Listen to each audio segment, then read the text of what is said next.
provide educational programs, to allow our special interest groups to hold their meetings, to allow our project teams, our toy teams to work and to bring in world-class woodworkers for educational programs, and still allow our members to have access to our shop. Because if you're familiar with our operation right now, when we bring in a special presenter or a special educator, we have to close down our shop to all of our members except the people that are taking that class. So it's greatly going to enhance our ability to function as an organization.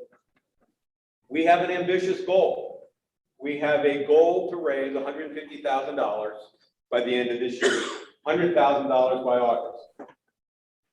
We're a third of the way there. Very close to a third of the way there as we sit here today. 106 donations, $43,700 have been donated so far. You can ask for the cap. If you remember, you got a letter from me, you got an email from me, you got probably spammed by me with information about what that campaign is all about. Jesse Smith is here tonight, has been coordinating that campaign for us. Jesse, you want to say a few words? Sure. Over here. Yeah. With the microphone. Excuse me, get on the mic. Here I guess what I was going to say is a bit of what Ed has just said, but really what I'd like you to do is reflect on how the Guild has been of value to you as a woodworker. And really speaking to those folks, really maybe have given already, but are thinking about giving at what level works for them. My goal is to give you a chance each month. I'm going to try to come each month over the next several months to reflect on this and come up with a number that works for you. But I want to impress upon you just how hard people have been working to put this plan together. It's really quite a wonderful story when you get into the details of the space. But for myself as a woodworker, I'm one of those people that has a shop at home that's this size, and the shop over at the Guild is 10 times that size, let's say. And it has incredible resources. It has the opportunity to work with other woodworkers side by side to talk. It's a great place for me to volunteer. So I've found a number of ways that it has enhanced my life personally as a woodworker. I think I'm a better woodworker because of the Guild. And I want other folks to think about that and to then look at their personal finances and say, where can I marry those two things up and make a commitment to the Guild? As Ed said, we're looking for a big push as of August 1st, and then finish up by the end of the year. The board has made a commitment of dollars so that we can get things going, but we know that the plan is in place, and it relies upon a commitment from all of us as woodworkers, as members of the Guild.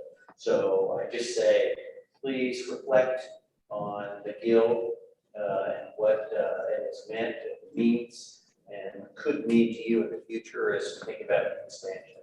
So, and with that, you'll hear just about the same pitch next month.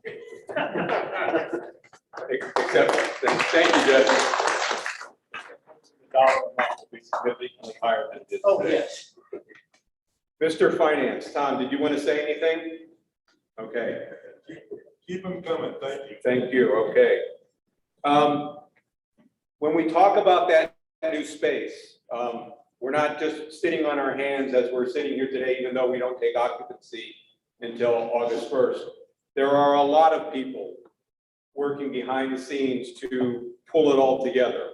The planning committee has put together a group of people who have been authorized to make certain purchases for the new tools that need to go into that shop. There's a group coordinated by Tim that are putting together the new workbenches that are going to go on that space. There's a work team that's been put together to assist with that. I don't know if you still need volunteers or assistants, or experienced woodworkers are always welcome, newbies always welcome. But, give Tim a call if you think you can help with that. They're working on 3 now. We need 12 altogether when we're done. So it's an opportunity to get some experience. We've got a group of people who have been working on all the electrical and lighting upgrades, which sort of leads me into my next pitch, or not pitch, but accolade, and that is each month we give a Volunteer of the Month award. And that award can be given to anybody, except if you're on the board, who has demonstrated, extraordinary effort in assistance to the Guild.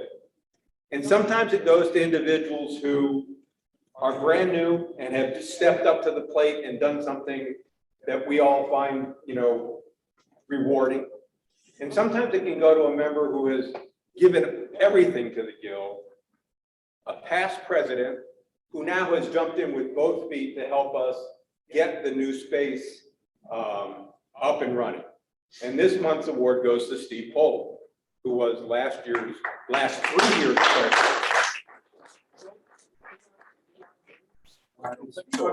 I don't think he is.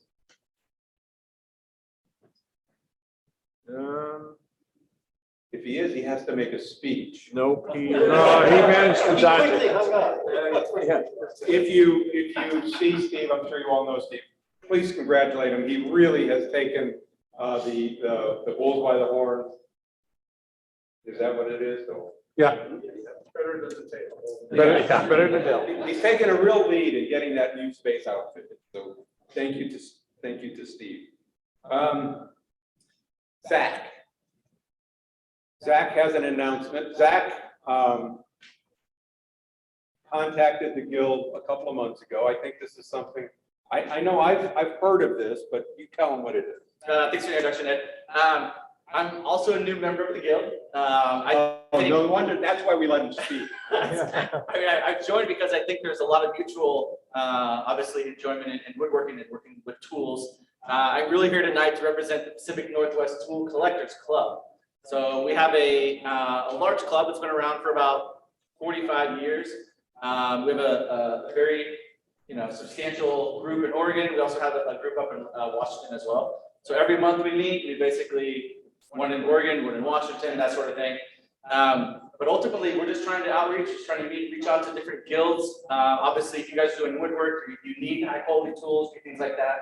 Like the gentleman in the back is like, hey, I kind of want to sell some tools. We do a monthly auction where you can put your tools up for auction. You can do all those types of things via the club. So I really just wanted to come introduce us. If you haven't heard of us, I've got lots of brochures in the back if you're interested.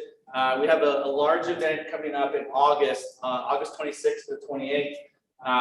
It's called Best in the West, and there'll be hundreds of folks there, really from the West Coast. There's guys from California and the Midwest to come to the show. Lots of really cool displays and different things, not just related to specifically tools, but I think the way we use tools, and just sort of an appreciation of the art of tools and how things are used by craftsmen, throughout the country, specifically in the Northwest. So that's it. I just wanted to introduce myself. If you guys are interested in some information, certainly let me know. But it's great to finally be here, and yeah, looking forward to being a part of your guys' club. Glenn, do you have his information? No. Okay, we need to get it to Glenn. You can put it in our email box. Yep. Perfect. All right, thank you, Zach. Thank you, guys.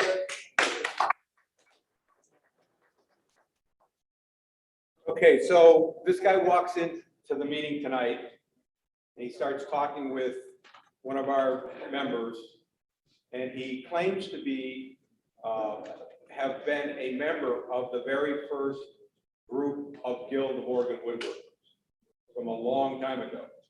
And Mark Newman, over here,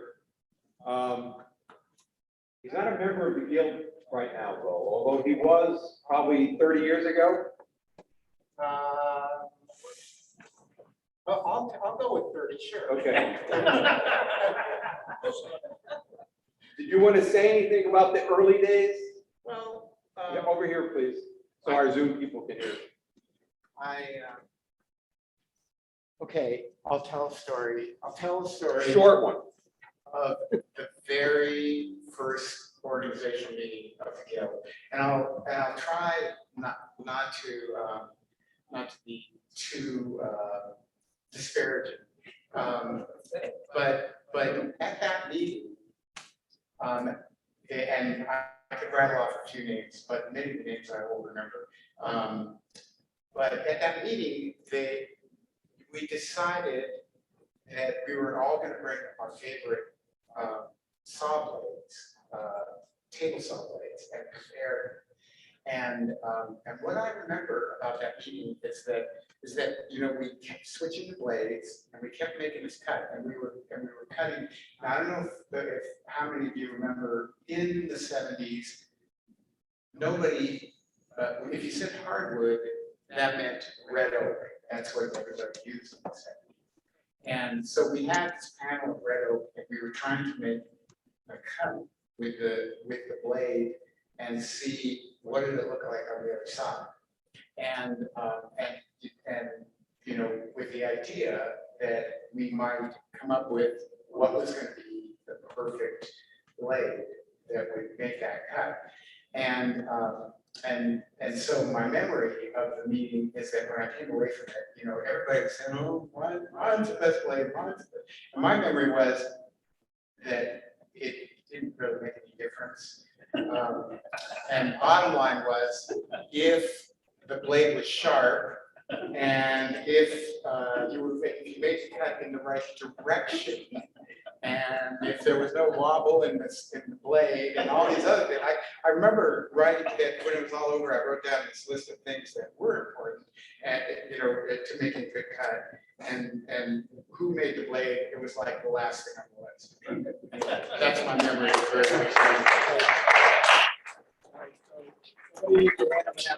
Before he leaves. Yeah. Back in the day, though, it was completely a professional organization. It was not, it was not a teaching group like we have today. 1,000 members with all different skill levels. So it was a little bit more cutthroat then, right? You were all competing for the same work. I wouldn't say that. We were all competing. We were all very into our own work. We were competing on a different level. But we were all Friendly competitors. I was going to use the word narcissistic. Okay. Sure. So, thank you. Thanks for that little story. Well, as we're getting back together, we're trying to get back into the normal swing of things, the way we used to do things 2 years ago. Like have a name tag at the back, and I have the name tags and the belt tip markers on my dining room table. I put them in the bag and forgot to bring them. We're going to try to reinstitute the raffle and get that going again. But what I'd like is if someone can maybe raise your hand and say, I can bring the markers and I can bring the raffle tickets and sit at a table and help. So if you're interested in that, let me know, let Bland know, let someone know. But it'd be nice to have someone new step up. It's an easy job. I'll give you the markers and the name tags I have. It's a great way to get to know the new Right, right. membership. It's a great way to know everybody as they come in. And one of the things we try to do when we have these in-person meetings is we encourage our members to bring things that they've been working on or different things that they would like to show other members in the group. John has been very good for the last 2 meetings at bringing things to show things that he's made, things that he's working on. And tonight he's got 2 different things. He's got a 3-minute, he promised me, 3-minute card scraping sharpening demonstration. And then he's also going to talk about a chair that he made. So with that, I'm going to turn it over to John. I do not, but I'll be glad to hold this if you need it. All right, let me start with the chair. This chair is called a lunar chair, and it was developed for a particularly wealthy client. And let me explain it. There's a pamphlet in the library at the shop that comes out of a study in Arkansas about how to fit chair measurements and the rest. And this is based on that formulation. The woman who did that study is now died. It's still in print, and we've got it over there. So the basic thing with this chair is that it's a dining chair with a lot of lumbar support right here, and then it's got a curve to the seat, and the curve is based on templates like this. This is for a different project. This is for a stool, but the idea is that you can laminate up. You can laminate up the seat. You can get your 5/8 inch, 3/4 inch drop here. You can get your little bit of waterfall front on it, and then you can just trim it up. So what I have are a couple of forms. One is for this, which is once again multiple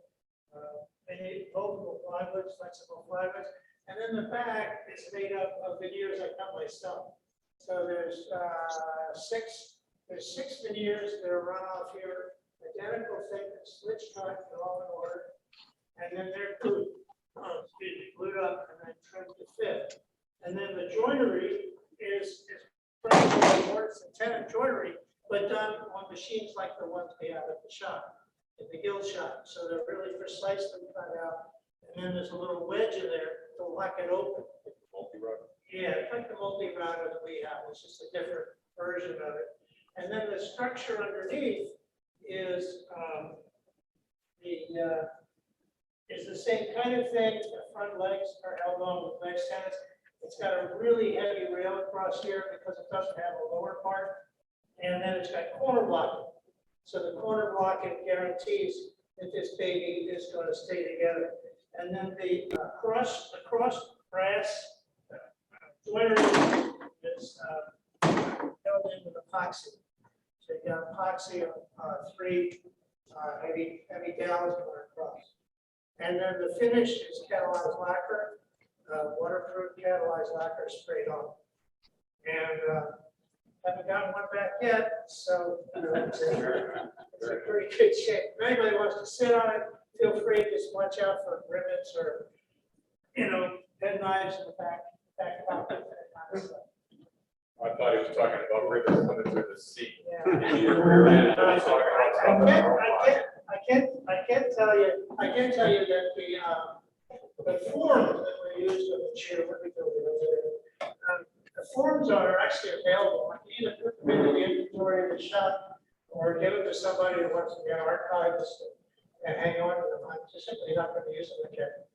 They're based on the original design work that Tay Fried did at the School of American Crafts in Rochester, New York, and he showed how to do it in the early issue of the magazine. It's a really great system. What has changed over the years is the glue. The glue in this is the same glue that was used by Charles and Ray Eames on their chair. It's plastic resin glue. It has formaldehyde as a catalyst, and it's a suspected carcinogen. So, if you use plastic resin glue on this, you have to heat it to 70 degrees. It's easy. You put a light underneath it, put a blanket on top, but you're going to ventilate it. You don't want to be breathing the fumes. I got other Okay. stuff on chairs. Great. So.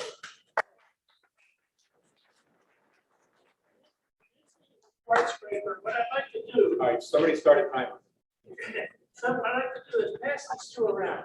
One of them is really well prepared. The other is half prepared. And this is a card scraper. So feel the edges on these and just pass it back and forth. You need to hold the microphone. I prepared a handout, and I forgot that maybe more than half the members are at home right now. So You have it as a PDF you can send us? well, I could put this up right in front of the camera right now, and if people write me, I will send them the text. So John Sheridan, 1994 at gmail.com. 1944. Oh, 1944. Here I was born. So, and I'm going to put the newsletter too. We'll do that. Okay. All right. So what I'm, You want me to hold that? yeah.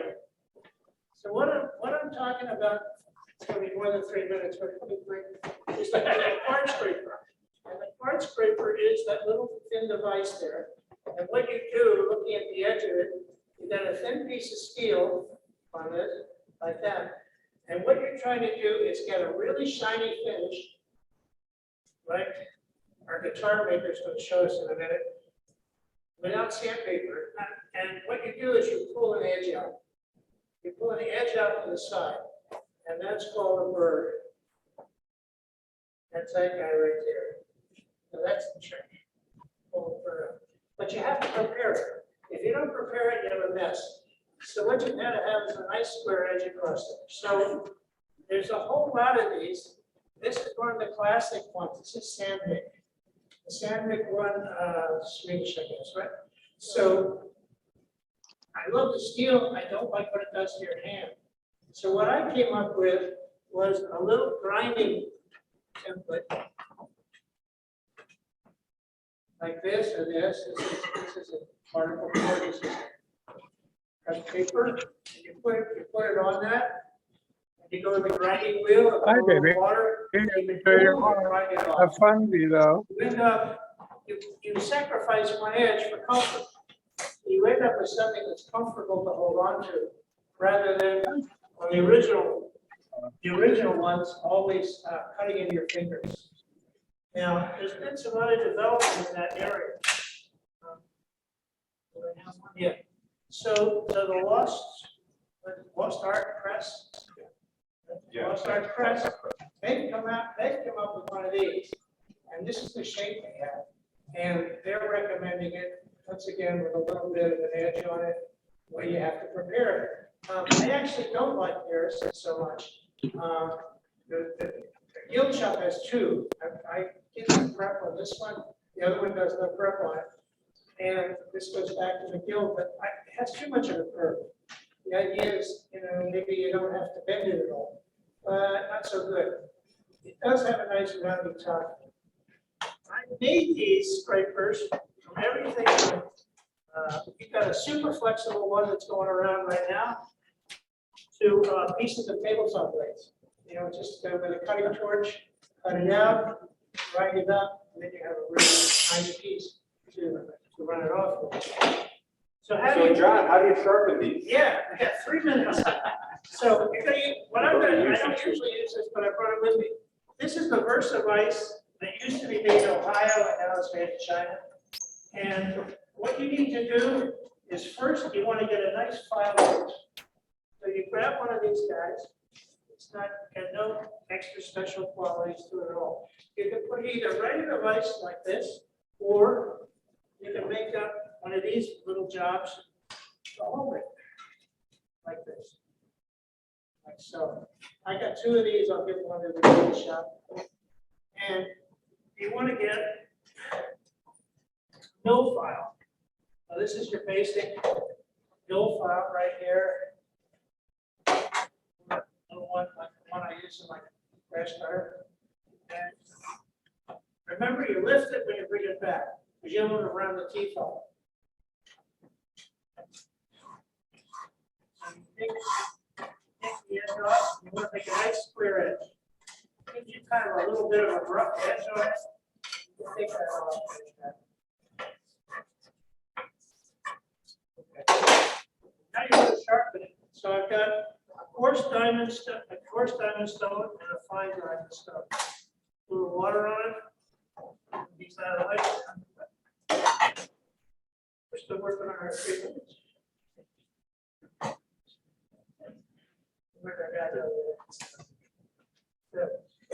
You can either practice holding it vertical like that, or if you slightly flex it, it makes a plane.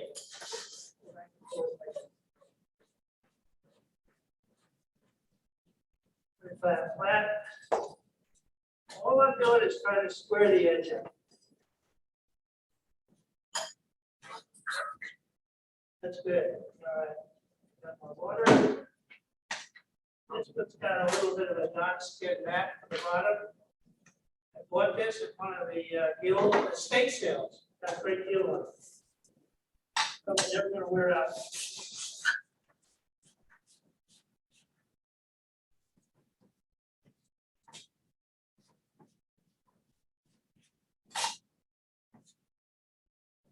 Nice and square. That's the whole deal. So now we want to pull the burr out. Now, you've got some choices on these things. I was reading, you'll see on your handout, I checked it with a lot of people. And some people put a little tape on their chisel, and they use this as a burnisher. I tried using that, it didn't work for me at all. They used to sell, and they still sell in a plastic handle, a little burnisher from Lee Valley Tools. And it's got a carbide rod on the inside of it. I thought this was a beautiful looking tool, really neat. Good varnish on it. Doesn't work well. And then there's another one here, which is a simple carbide rod on the handle. I'm not so sure about this. So I got this. There used to be a guy, before there were catalogs, there used to be a guy that worked the whole West Coast selling tools from Germany. You go from shop to shop to shop, and that's actually what I was. But any good heavy duty piece of steel is gonna work out just fine. So what you want to do is pull the steel. Put it down here. I will. Okay. So what you want to do is pull the steel out. It's down like that. You want to get.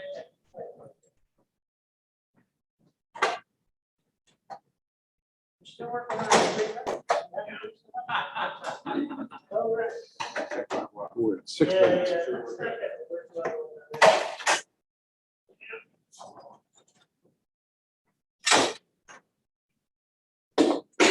Well, not having a Czechoslovakian cabinet maker bench. Okay, so pull that on right there. So what we're gonna do is pull the edge out and then turn it. This will tighten up. We're gonna have to go.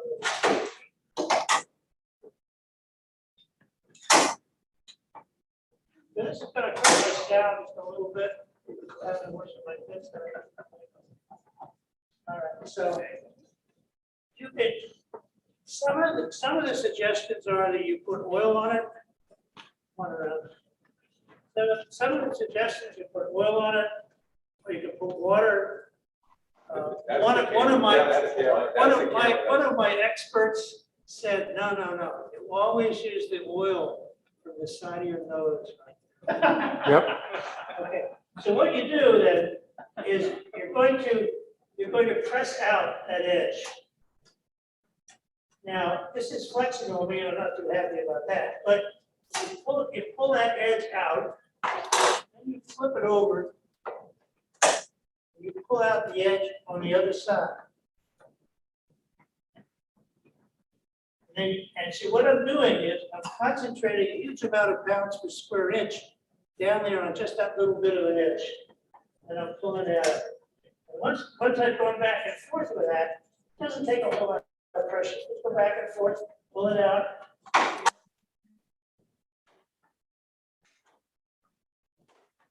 Then what you want to do is turn the edge.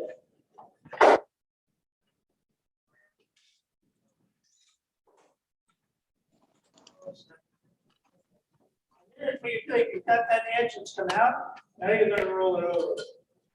Let's run it back and forth.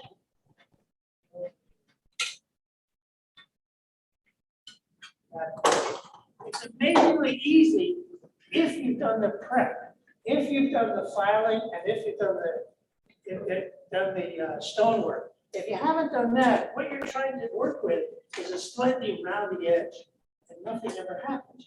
Why not? So this gives you an edge, and then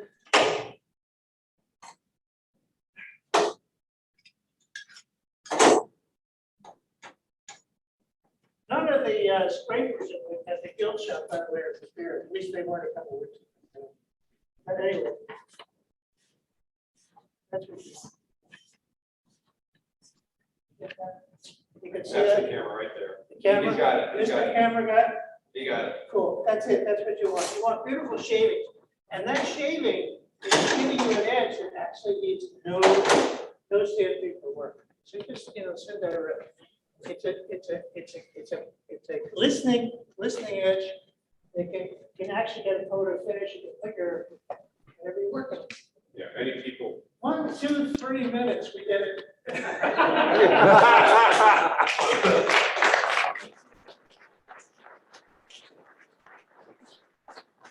I'm always amazed at the furniture and stuff and the jigs that he brings in, so, And one of these little dices to hold this paper will go into the shop, one of the other. That's one of it. these days, we're gonna make it an all John Sheridan show. Ah. All right. That's it. Okay, so now it's time for the big show, the reason why everybody came. I'm gonna turn it over to our program chairman, Joey.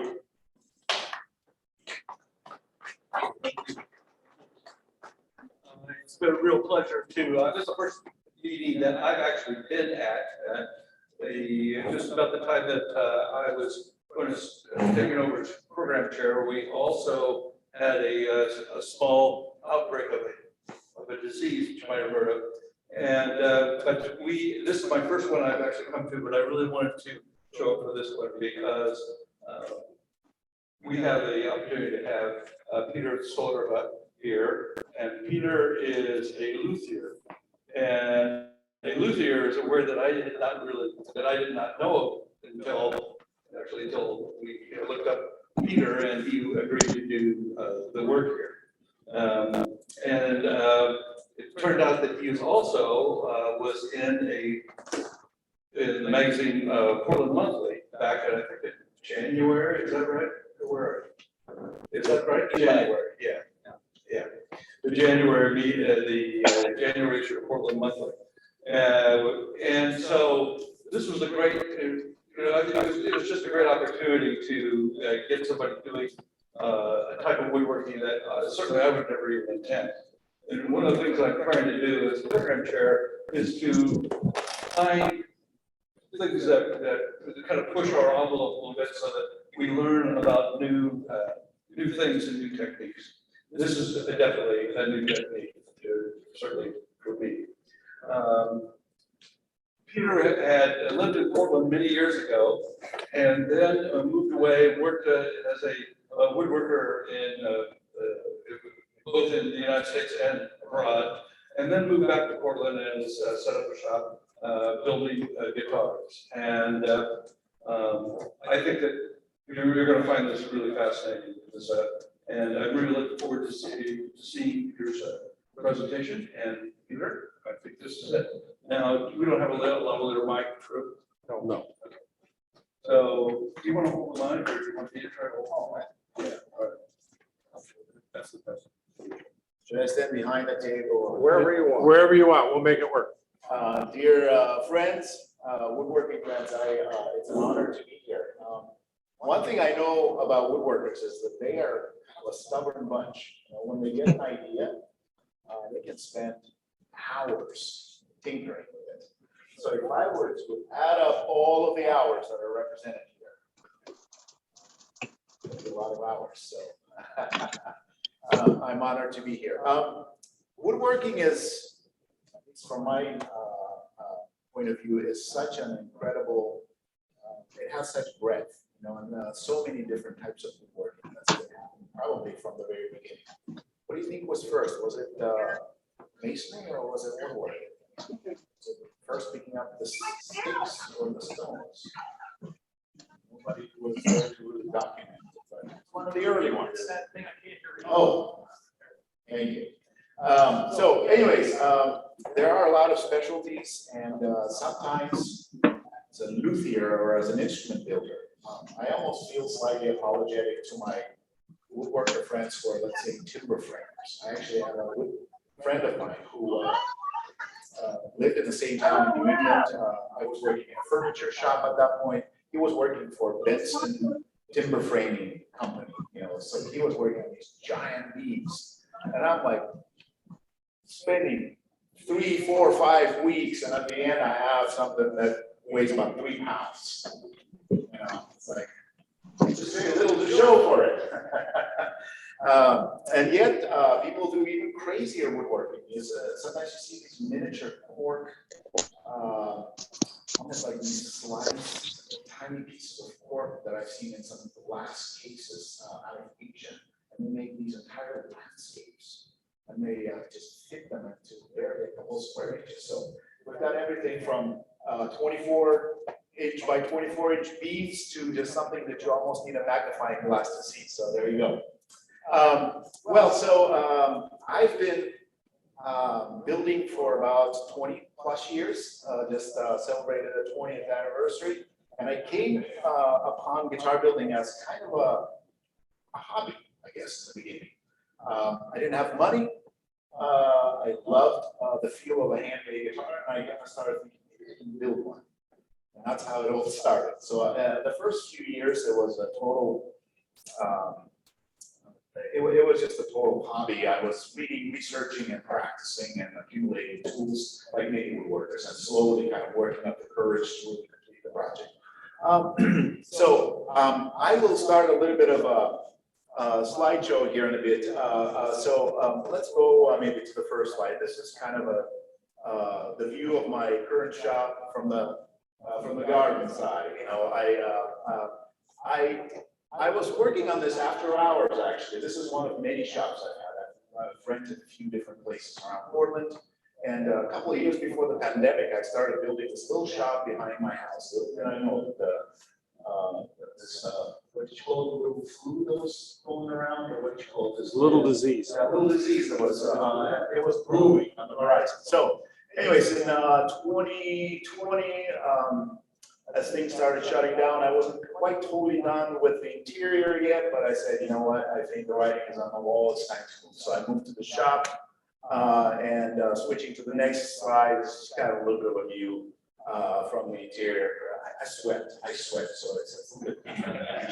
So the shop that you don't see, I have kind of a second shop, which is sort of my rough shop, which doesn't really get that much use. In my basement, let's see, you guys could visualize this. I forgot to even include a photo, but I have a nice, really cool old 1950s Delta Unisaw, a beautiful machine. I love it.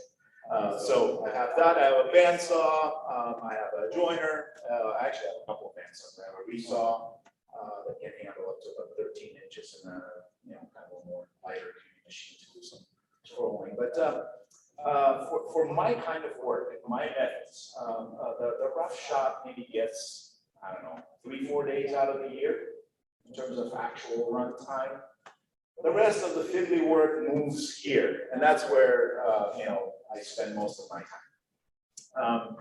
I'll have some slides with tools and benches and clamps and all that, and I even grabbed a few things with me out of the shop if you guys wanted to see them later.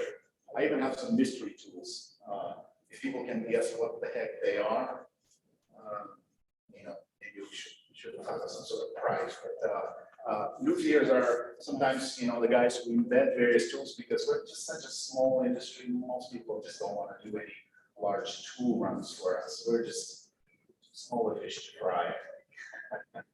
All right, so let's see what else we got. The next slide. Just kind of a little bit of a walk through the shop, just to see as far as what benches I'm using. This is kind of more or less what people would sort of think as a usual looking bench. You've got a couple of vices, one on the tail vise and one in the front. I stuck a bunch of drawers underneath. This is actually one of the drawers from there. No fancy dovetails. I'm sorry. I wasn't really thinking of impressing anyone when I built these. So just a little bit of glue and some nails. But it's holding. It's good. All right, so I have, speaking of benches, I'm a little bit younger than some of you, but I'm not as young as I was when I started building. And it always struck me that certain things are easier to be done when you bring them to the right level. And I think that's actually true for all of us. So I try to make several bench heights. Some of you might have adjustable benches, which is cool. Does anybody have any adjustable height benches in your shops? Okay, I don't either at the moment. One time I had this bench that I made out of a hydraulic dental chair from a World War I Navy ship. Seriously, it was a beautiful piece of casting.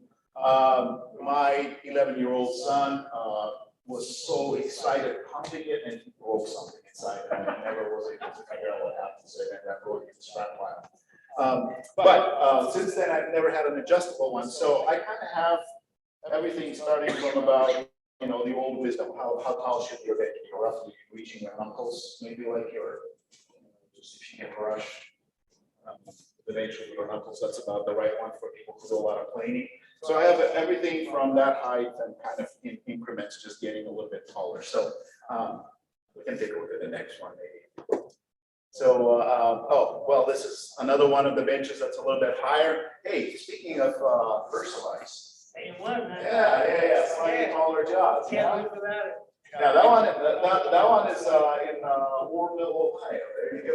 Yeah. That's a great little vise.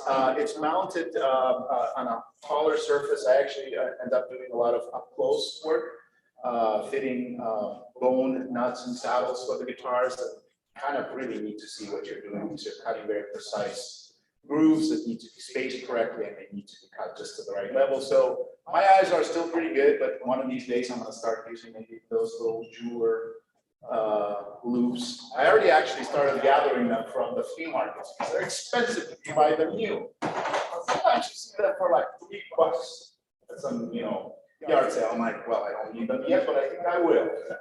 I'm a little nearsighted, by the way. I rarely wear these, and it works great for seeing detail. So, but like this, I would need something, to really see up close.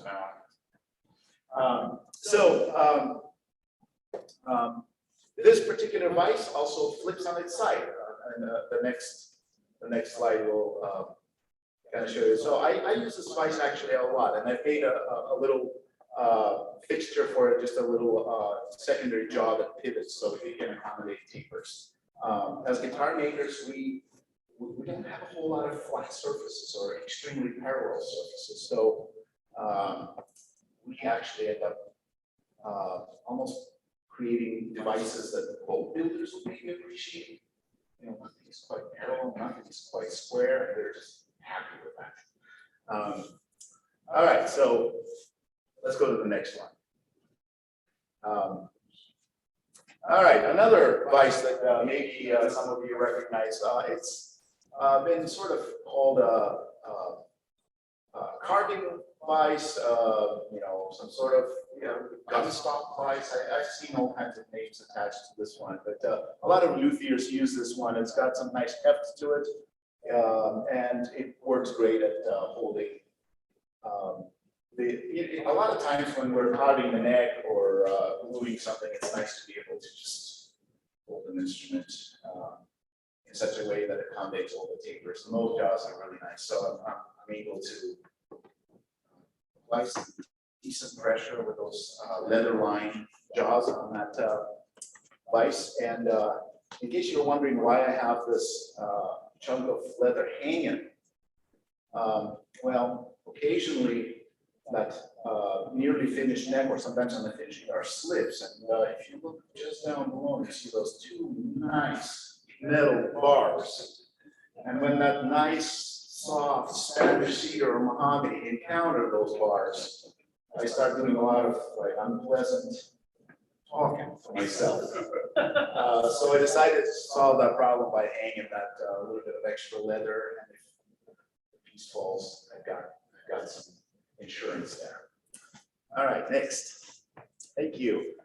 This little baby I actually added not terribly long ago. It's one of the smaller Wilton vices, and it rotates pretty clever with engineering. It pretty much rotates 360 degrees in any position, and it also rotates 360 degrees around its axis. It's kind of cool. So you can do a lot of, and that little piece of wood right there, it's actually there's a little neodymium magnet on the end, so I can just pop it right next into one of the jaws, and it will accommodate tapers. So another little set of hands.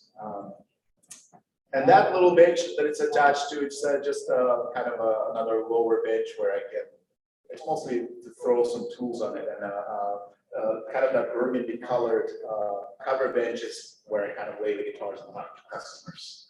That's where you sort of have a little bit of a counter slash bench where you can look at the instrument together and evaluate what needs to be done.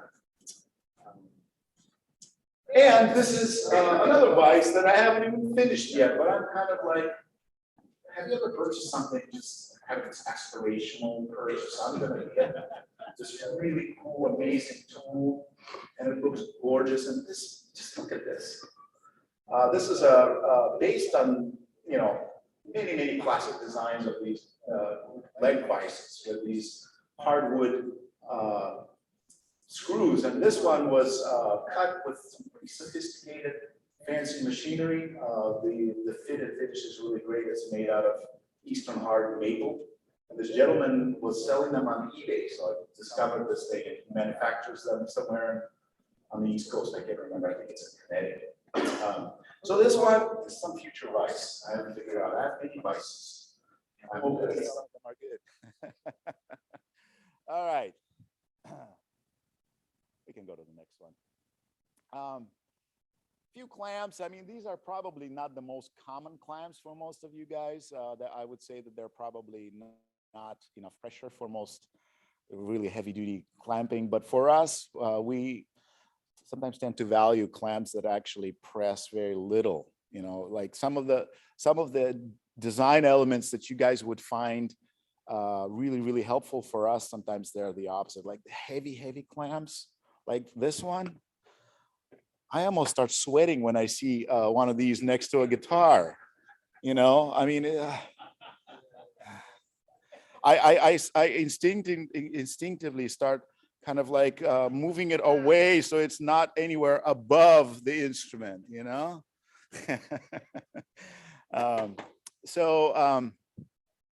as far as clamps, they say you can never have too many clamps, and that's kind of true. I've over the years I've accumulated some that just live in boxes, but once in a while, you just have some sort of a crazy project and you find one. So I think there's some more clamps down there. Yeah, these are actually clamps made for luthiers and violin makers by this local company, Alberti Designs, and they're in Corvallis. And they make some really incredible, beautiful, and very functional tools. So these are, I use them just for a couple of specific things there, which is good. They're pricey. They're like about, I think they're like $65 per clamp. But they do one thing that no other clamp does. They're deep reach, and you can operate them and get them kind of to press things down and to hold just with one hand, which is exactly what I need when I'm gluing the bridges down, because I've got hide glue, I got a few seconds, I got everything aligned. I can just pop that clamp in, press the button. Yes.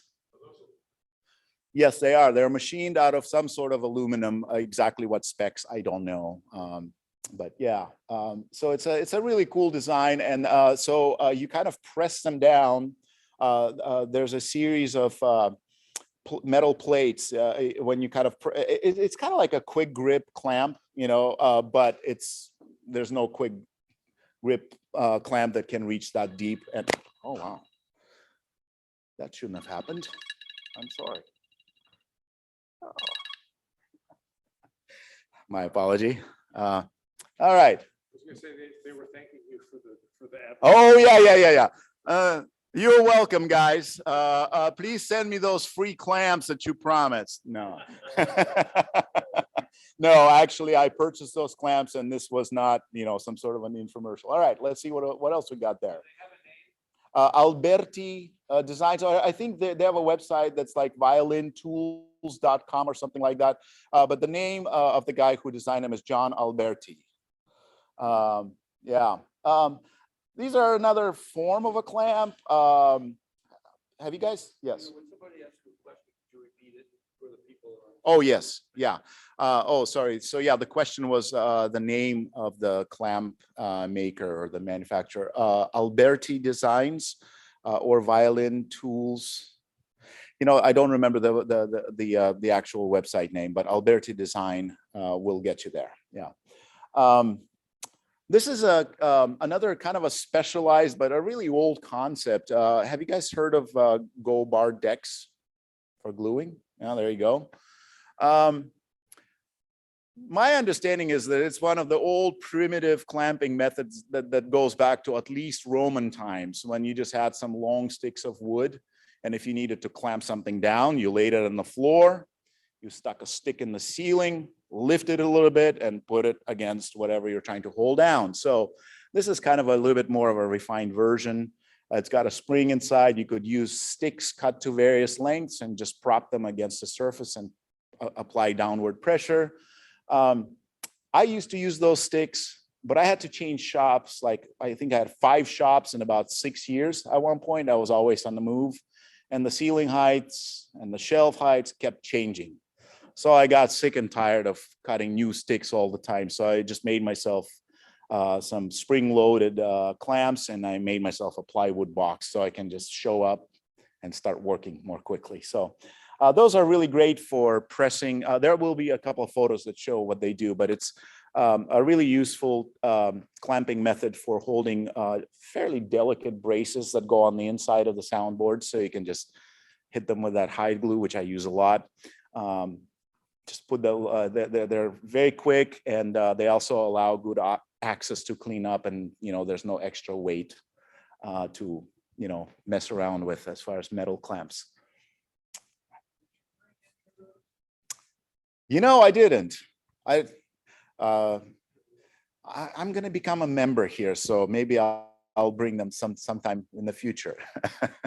If the membership is still open, will you get? Will? I don't know, we'll have to check. Yeah. Okay, fair enough. We'll get there. Yes. Violintools.com. They're running their operation in Corvallis. That's right. Yeah. All right. Oh, that's one of those drawers. So anyways, speaking of drawers, I don't know about you guys, but I'm a slightly neurotic person. I hate misplacing things. If I ever lose a particular tool, even though I could probably find a substitute, I get really, really grumpy, and I start pacing around, looking for that tool, and it puts me in a grumpy mood. I had some other friends who never had that problem. They just buy a new one. And then they have like 15 duplicates and 15, redundant boxes of things. I don't know. So I'm a little bit neurotic with boxes. So I make boxes so I know exactly where everything is. I have a reasonably decent mental inventory of what's available. The other thing that works well for me, for what I do, is that sometimes we're working on very, very specific set of tasks. Let's say it's fretwork. It has certain tools that go with that job. And if I scatter them over around the shop, I kind of have to gather them to the bench, work for half an hour, and then I need to put them all away. But sometimes I don't touch them until the next fret job. So rather than just, spreading them all over the shop, I just put them in one box and I stick them in that shelf, and I just put fretwork. In fact, one of them says frets right there. So all I need to do is just to make 3 steps, grab that box, and everything I need for that job is in that box. And when I'm done, I just throw it in there and put it away. So it's a little mental health improver, and keeps me happier. All right.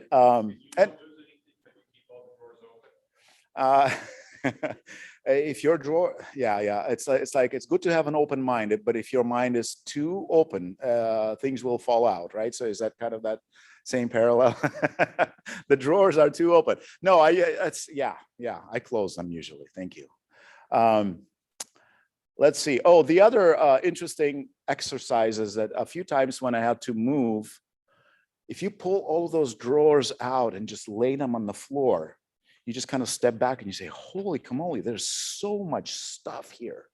It's a good thing that I have drawers, because if I spread it everywhere, it'd be hard to think. Well, I don't know. I know. I also have a little bit of a pack rat side of me as well. There are parts of my shop that are quite messy. So it's not all like that, you know. So uh, I think it's okay. There are many, many different ways of running shops. And I found actually that we as builders, luthiers, boat builders, you know, our places slowly become kind of like an extension of our sensibilities and maybe even a little bit of our nervous system. Some people just get uncomfortable in open spaces. Like even if it's a big space, they put stuff everywhere. They just feel more comfortable that way. Other people, the opposite. You know, I've been to shops, it's like, wow, you know, it's just clear. You could almost like fly small aircraft in here. It's like, is that on purpose? Well, they just like it that way, right? I'm kind of somewhere in between. I hang things, I put them on the walls, but I like a little bit of an extra open space. And there's actually another reason for that. Part of my work is not just building new instruments, but I also have people coming to the shop, bringing instruments, evaluating for repair. So it's kind of my, you know, front desk slash workshop slash a place to interact with customers. So I'm trying to kind of keep a good balance between getting it all cleaned up. Okay, so here's another drawer that helps me to keep all the, I just took a kind of like a bird's eye view. This is all the plastic bottles and stuff that I don't necessarily feel like displaying, and it's just on a full extension slides in one of the drawer. It's, you know, it has some glues and shellac and various things. So when customers are coming, all I need to do is just to scooch over and just close it, sometimes without even touching it. And all this extra stuff is just out of the way. Anyways, enough about the drawers. What else do we have? More drawers? This is just one of the walls that wasn't in the previous photo, just a place to put the guitars out of the way. Speaking of those, that clamp that I was bringing close to the guitar, that's exactly why those guitars are kind of high. I don't like laying things down. My kids are getting a little bit older, but I've had some youngsters in my house who would sometimes run around at incredible velocities, you know, carrying something with them. And one miscalculation and sometimes 3 weeks of work needs to be redone. Don't ask me how I know that. All right.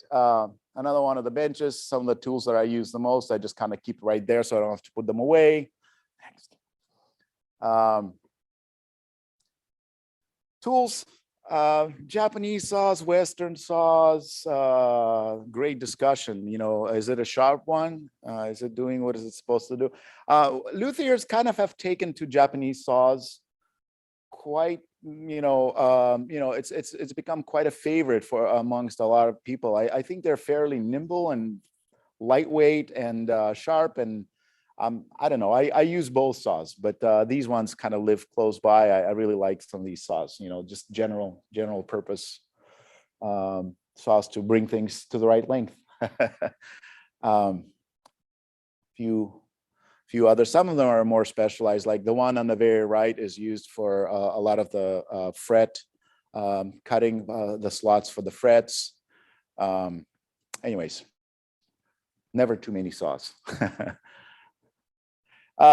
This is just, another little organizing tool. I just had some magnetic bars for certain tools that you use often. I used to put them away in drawers, but if that's something you use all the time, it's kind of nice to leave it really close.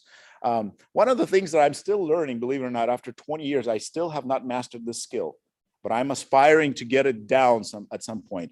There are so many small tools, and if I just grabbed it, used it, whatever I'm doing, and put it right back where it lives, it would make my life so much easier. Does that happen? Well, it's starting to happen more and more. I'm trying to train myself to do that.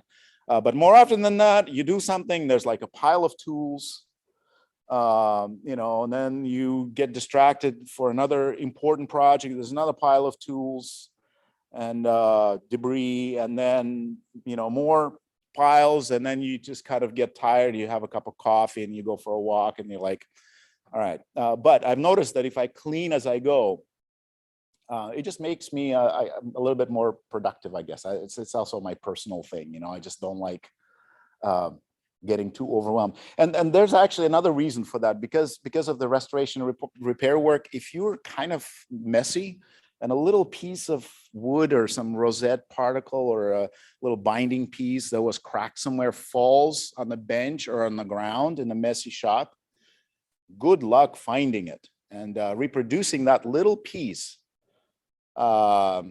Sometimes it's possible, sometimes it would not be a perfect match, and it would be just another level of headache that you don't want to invite. So if the place is reasonably tidy, I'm much more likely to identify, you know, where that little small piece or small screw from tuners fell or whatnot. So, people say, what's your favorite tool? Light. You know, we sometimes forget about that. It's like, we spend all kinds of money on tools, but I think woodworking is going to be really, really difficult in a dark cellar with no lights.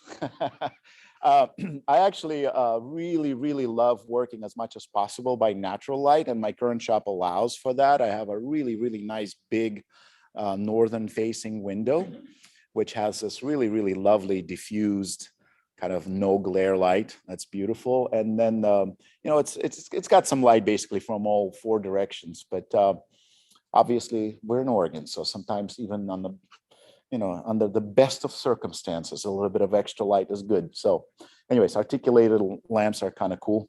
All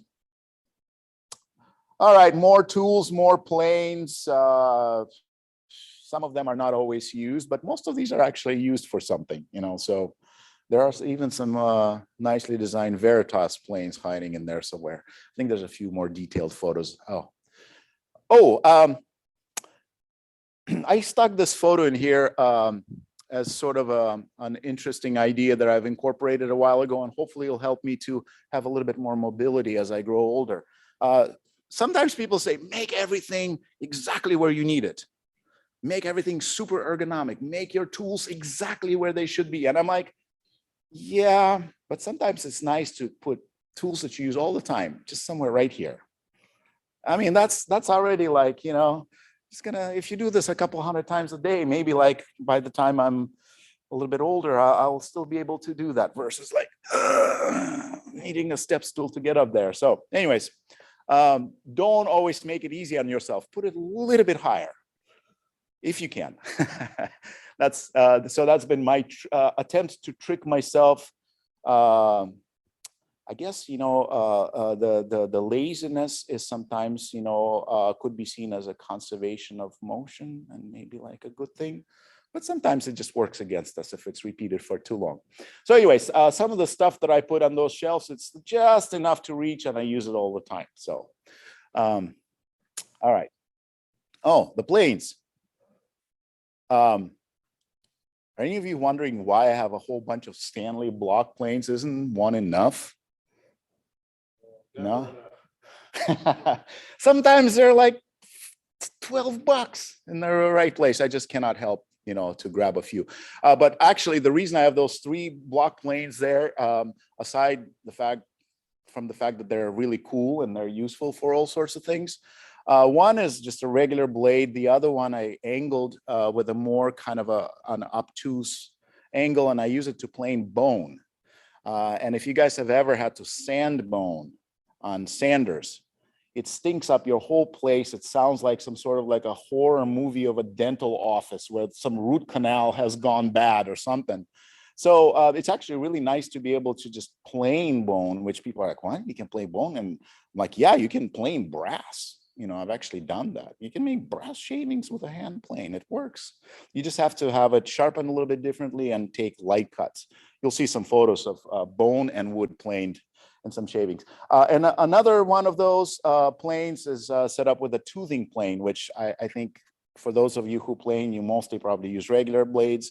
But a toothing blade just sometimes allows to deal with really, really difficult grain that just otherwise tends to tear out. So it just gives you a cleaner way to sneak up to the right dimensions and not create a mess. And the rest are sort of self-explanatory. There's like another little old school wooden toothing plane, which was actually used for veneer work a lot. And I still use that one sometimes as during certain joinery. Sometimes like a perfectly planed 2 pieces, if they're at odd angles, you start clamping and they want to slide on you. giving it a little bit more tooth with a blade like that will allow for you to just clamp and it stays exactly where you want it. So anyways, lots of different planes. It's that guitar right there. What else do we have there? All right. Why did I include this photo? The artificially collected shavings, like, you know, they would never happen like this, right? Like, I just wanted to see who would kind of look at me and say, like, this guy is really like trying to, like, just, is this like posing or what? You know, yeah, it is. I think it was probably for a customer. But backing up to that previous photo for just a second. It's clamped to a board. Sorry, the next one. Yeah, it's clamped to this board. And this is an older photo, but a lot of times wood joiners would plane on these giant, you know, benches, which you got to maintain nice and clean and smooth and scrape them, make sure they're not covered with like glue goobers and various other junk. You know, for guitar builders, sometimes our surfaces are so small and they need to be very, very carefully protected so we don't ding the wood. A lot of times I'm actually planing on a kind of a backer board that you just attach. I've made a few other ones that I didn't include in these photos, but basically a dedicated small mini bench that holds your tops, especially, you know, Western red cedar is one of the woods that we use a lot, and you almost just breathe on it the wrong way and you'll make a dent. So you have to handle things very carefully. All right. All right, I'm kind of, you know, we were talking about being careful with possible carcinogen glues. I kind of don't have to think about that too much because I've been working with one of the oldest glues. I don't know who invented. Was it the cooks who invented hide glue? I know, yeah, but it was probably like leftovers from like the bison stew, and they're like, wow, this flint can kind of be like with a little sinew, stays really nice. You know, that's the beginnings of, yeah. That's right. That's right. So that stuff is incredible. And why am I even using this? This is a 21st century, folks. You know, what's up with this like prehistoric glue? Well, for one thing, I like it. It actually reminds me of the smell of glue in my dad's shop. You know, so there's kind of that component to it. Some people think that it stinks. I don't find that it smells objectionable. Maybe like if you let it kind of go south and it's a perishable, you know, animal collagen, you know, so it can spoil, but normally it wouldn't get to that point. One of the reasons we use it is because these little instruments, they're light. There's not a whole lot of thickness. And if any of the joints was ever to open, my life is just so much easier if it was put together with hide glue, because all I need to do is just to work a little bit of fresh glue and I'm done. If it was done with epoxy or Tide Bond or polyurethane or whatever, you gotta glue it back, but how do you clean out the old glue from the old joint? Do you start disassembling, like which joints do you start disassembling? Like, are you going to take it all apart? And if you just work fresh glue in the contaminated old joint, it's not a particularly good bond. So violin makers pretty much insist in most traditional work, they pretty much insist on this glue. A lot of guitar builders think that it's like, nah, it's not necessary. The guitar will never need to be taken apart. Okay. I've been restoring long enough to know that that ain't the case. So I love hide glue. It's a little bit more, you gotta pay attention to the temperature of the parts that you're gluing. Sometimes you need to crank up the heat a little bit. Certain things take, you know, occasionally we create like little temporary fires or a little bit of a warming of parts with, you know, either a heat gun or sometimes rubbing things with an alcohol and lighting them on fire, you know. I didn't include those more theatric effects here. So anyways, hide glue is still applicable despite all of the intervening centuries. It's great stuff. If you guys have never tried it, there's been almost kind of like this mystique created about it. It's like, oh my gosh, it's so complicated. But really what you need is buy a little bit of hide glue. It's not that expensive. I think it's about 15 bucks a pound. A pound of glue will last you probably like half of your, you know, woodworking projects for the next 3 years if you don't do huge carcass work or something. So you need to basically let it steep in cold water, warm it up to about 145, 150 degrees, and brush it onto the warm surfaces and clamp it. Give it an experiment. Glue something simple. You might actually, I love how easy it cleans. I hate cleaning my hands from Tide Bond. It just kind of gums up on you and you rub it between your nails and it's really hard to wash it off. But hide glue, you just get some warm water, you wipe it right off. It's like, if you ever get addicted to how easy it is to clean, you might just abandon Tide Bond. Be careful. It's a challenge. All right. Yes.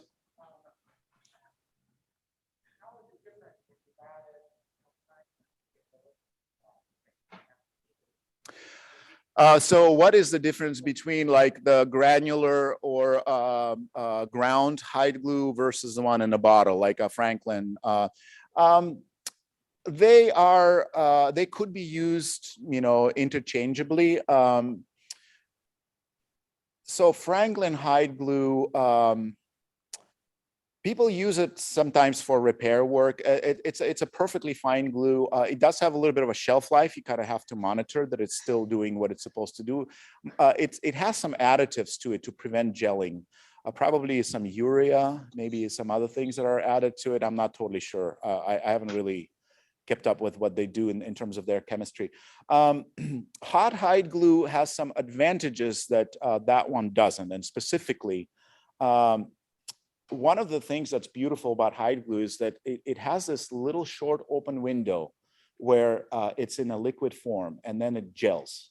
So the gel time of the glue is, a limitation on one hand, because it sort of prevents you from, taking forever to place your joints exactly where you want to. But on the other hand, once they grab, they really do grab. You practically don't even need to do a whole lot of clamping. If you have some patience, you can just hold it there for a few minutes and let go and it'll be okay for lighter clamping applications.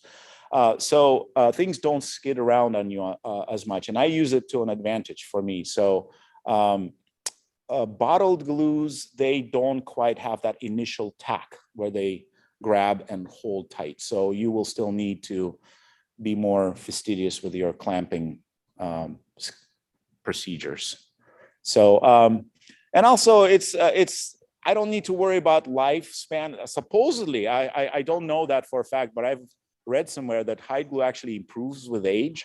And I've known people who just bought like 50-pound sack of hide glue and just put it in some dry, dark place, and they just keep using it. You become familiar with that particular batch. You know exactly what it does. You almost like integrated almost like to the level of subconscious. You almost don't even think about glue. You know exactly what it is going to do. I did buy like 20 pounds of hide glue, so I've got a decent amount to work through. Shellac is another maybe slightly antiquated finish. Do any of you guys use shellac? All right, okay, good. I'm happy to see that. Do you buy yours pre-mixed or do you mix your own? Pre-mixed, yeah. Well, when I go visiting some of my luthier friends and they know that I'm coming from Oregon, I almost feel like I'm running some sort of an illicit operation. They ask me to go to the liquor store and to smuggle some extra bottles of Everclear to my friends, because in many states, ethanol at that strength is not sold in any liquor stores. So the only way to get food grade ethanol is to deal with permits and fees and complicated ways to purchase it. Otherwise, you're going to be restricted to denatured alcohol, which is denatured not because it's better for shellac, it's just denatured to satisfy liquor license laws and make sure that woodworkers don't use it as a recreational beverage. So in Oregon, we are very, very fortunate to just have ethanol at our local liquor store. So I still feel a little funny when I'm purchasing my ethanol. People are like, this guy likes his hard stuff. I'm like, no, I'm just getting something else for the luthier. This is just for my shellac. They never asked me, but I still feel a little funny. Like, especially if I'm buying like bottles for my friends, like, why do you need 4 bottles of Everclear, you know? So a little bit of shellac resin, which is, by the way, it's actually classified as an animal resin. Did you know that? Yeah, it's an exudate from the bugs and the trees and all that stuff. So what's the other animal resin? There's 2 that were like widely used for centuries. Shellac, beeswax. It's an animal resin. It's made by the bees. So anyways, this is kind of a little bit of an aside, but people have been talking more and more about microplastics, how they're becoming kind of an environmental concern that's accumulating in the oceans, it's accumulating in the marine life. My guitars are nearly 100% compostable. So, and microplastics free. Not that I encourage that, but technically, yeah. Oh, okay. Yeah, so shellac is Okay. basically, Yeah, a little again, I bit. tend to mix it myself because I've had the doors up most of the day, so prefer to not must use the agree with natural you at some alcohol. level. And also, you get all these choices of different grades of shellac. Sometimes I use de-waxed blonde shellac. Other times I Oh, it also wasn't. use some of the darker wax shellacs. In certain restoration applications, it's actually nice to use some of the darker stuff because it blends better with whatever other finishes were already going on. So, and one of the big reasons I started using it too is because my first shop in Portland, when I was back here, was in my basement in this old 1916 house, which is pretty much like a chimney, you know, like everything moves through the house, the stack effect. And my wife and my kids are like sleeping upstairs, you know, and I'm working. At that point, I didn't have it as my main job yet. So I was working during the day, building guitars in the evenings. And do I really want to be spraying lacquer in that basement? Even if I did want to do that, my wife would, you know, find me a different shop the next morning, you know, and she would be right. So anyways, this kind of allowed me to carry on doing the quiet work of guitar building in the quiet hours of the night without feeling like I'm killing anybody with extra toxicity. So, yeah. All right. I think I had a few more photos there.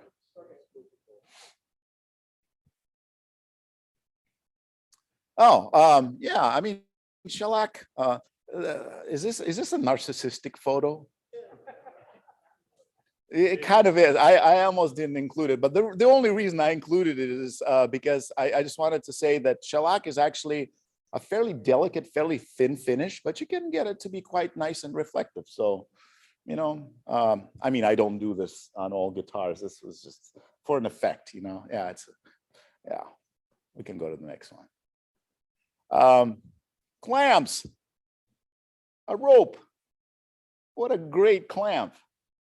Guys ever use ropes for clamps? Well, I use them pretty regularly.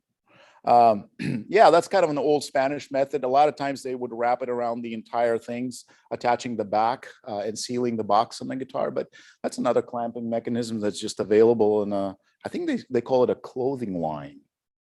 It's not even in a woodworking store, but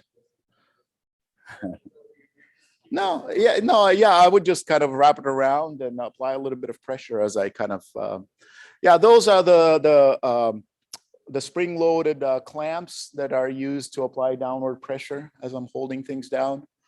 A few rosettes. Oh, and you can kind of see those lights hiding behind the wall. I ended up plastering my walls with a little bit of lime, and I stuck the lights behind that trim piece, so that way it's not beaming directly in my face. I just don't like direct light blinding me. So yeah, different way of illuminating. Some rosette work on the side there. I just included a little bit of process there. So a couple of ways to assemble these fancy rosettes. I brought a couple of examples there. All these little bits of wood are inlaid into a channel that's created in the soundboard. You can do it directly in the wood itself, or lately I've also been making kind of pre-assembling the rosettes in a little bit of high density polyethylene cutting board material type of thing, make a channel, assemble the rosette, get it all glued together and pop it out. And then you can inlaid all at once in your soundboard material, spruce or cedar. Yeah, planing some of those gnarly, dense woods, sharpening helps. When you start working with denser rosewoods and you start planing them, the adage that don't work hard, work smart really starts sinking in, because if you have a dull plane, you're just not going to get anywhere. And you really ought to just make yourself a cup of tea. And if the plane is dull, just sharpen the plane, and your life is just going to be so much easier. And even despite your sharpest plane, some woods just refuse to plane. And what's interesting is that I think that's why they're not traditional woods, because nobody in their right mind prior to the modern abrasives would have been interested in doing that kind of wood working. It would be wood not working. Yeah, I mean, it has to be reasonably sharp not to dig out that end grain rosette and small little bits of wood. So anyways. That bone planing technique that I was talking about, that's actually right there. It's two pieces of bone with some inlay in the middle. And yeah, bone kind of crumbles when you plane it a little bit, but you can still see that it's, there's a little bit of it attached to the wood, so you can take some shavings of bone. So that's part of the piece that goes on the guitar bridge that's being prepared there. Bone is used, well, it's dense, it's kind of traditional, but it also has very good wearing properties for the strings to be wrapped around, for the strings to glide over kind of the transition from the headstock to the rest of the instruments.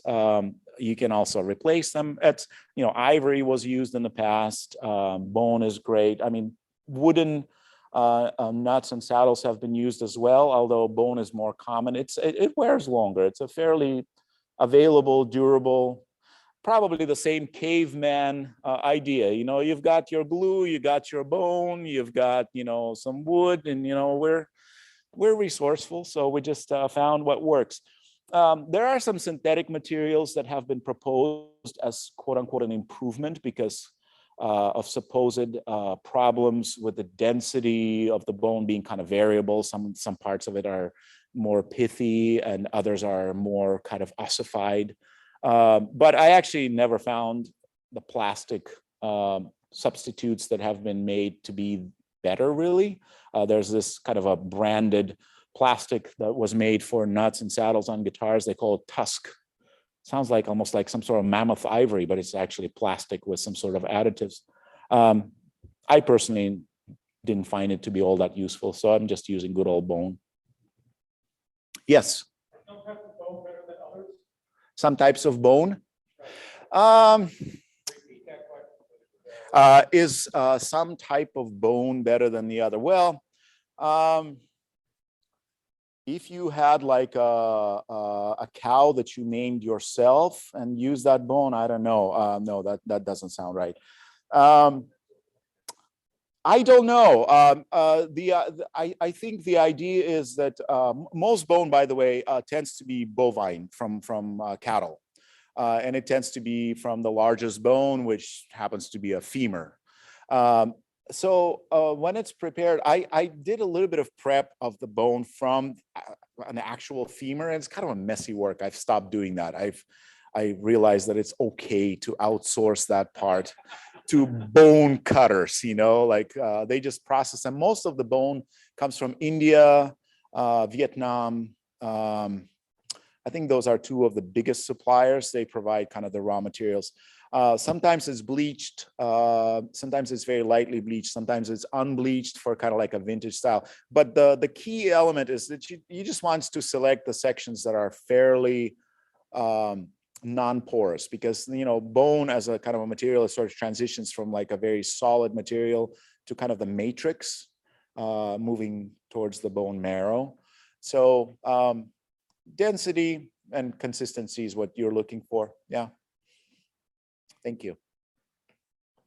Any other questions? How do you tune it? I mean, you built the box. Yeah. How do you make it, put it in there for sound. Yeah. How do you give a guitar a chance to be a little bit better than average, let's say, right? You know, there's no simple answer to that. But the idea is, you know, the concept is basically to try to optimize an instrument, not to be too rigid and heavy and not to be too light and too flexible. If you make it heavier than you need it to be, the amount of energy in an acoustic instrument from the strings is fairly limited. So it's kind of like making, let's say you're building a speaker cone, and you, instead of using some light material for the cone itself, if you made something really, really slow, I mean, it's going to be really difficult to get a whole lot of responsiveness from that. So a little bit of a similar thing is with the soundboards. They need to be strong enough and light enough, and yet a typical nylon string guitar has about 85 to 110 pounds of tension pulling on it for decades. So if it's not resilient enough, it's just going to fold up on itself, which, you know, ephemeral art. I prefer not to do that for my customers' guitars, but yeah. So we're kind of, and the problem is actually even more nuanced, because no piece of wood is the same. I mean, you're working with, let's say, one species of wood, but you pick up two sets of spruce, and one is flexible across the grain. You know, you start comparing them, and they're all over the place. So you kind of have to accommodate for that. And most of it, for me at least, most of it is experience and by feel, to be honest. Some people get into some more sophisticated, like deflection measurements and applying other metrics. I dabbled in that, but I didn't find it to be a particularly, it didn't suit my style.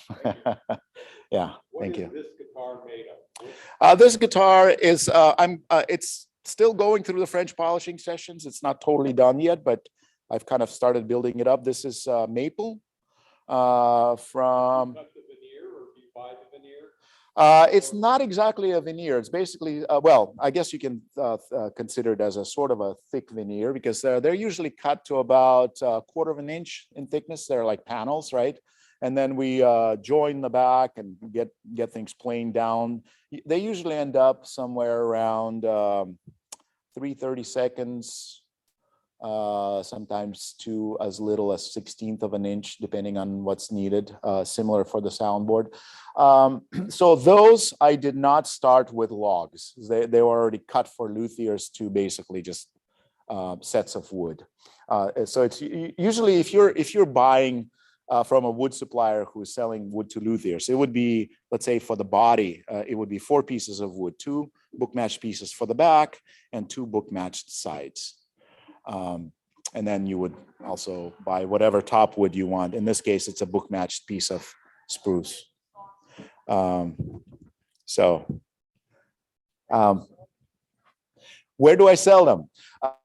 You know, in the some of my first customers, when I was still kind of like in a DIY mode, musicians, friends, you know, they had these nice guitars that they brought from Spain. And I was in Spain myself, visiting the shops and visiting all these masters, you know, just watching and absorbing and asking questions and playing guitars. So as I kind of built my first and second and third, they were starting to get a little bit better. And by the time I was like dabbling on guitar number 15, 16, 17, somewhere in that range, some of these guys, they would show up in my shop and they'd play and say, like, you built this? And just kind of played, and they're like, how much would you want for this? And I just gave them some price that was unreasonably low, but it was something, you know, because until somebody starts paying you at least something for this guitar, then it's all just an expensive hobby.